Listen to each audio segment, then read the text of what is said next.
Timeshare. Do not ever buy timeshare. I'll tell you a few hacks. You can utilize those hacks to see if you really want to buy it using those hacks, and that way the cost will be very less, and then it may be a feasible option. But still, there are so many downsides of buying timeshare, especially in America, right?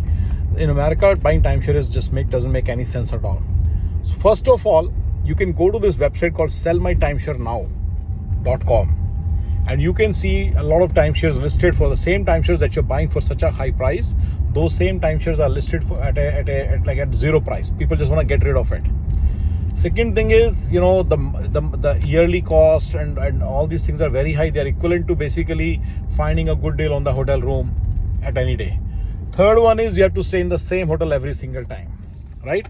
So basically, you are basically just buying air.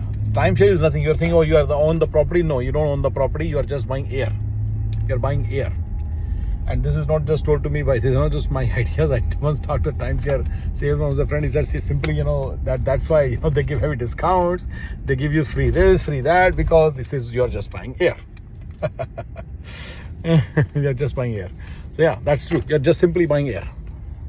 So buying timeshare is not at all a good idea. If you really want to buy, go to Sell My Timeshare Now and see whether that makes any sense for you.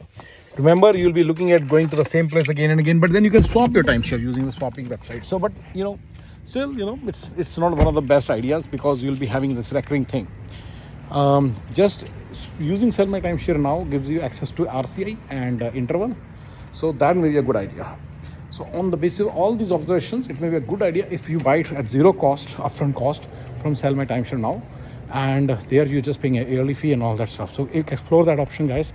Other than that, buying timeshare from those timeshare salesmen doesn't make any sense at all.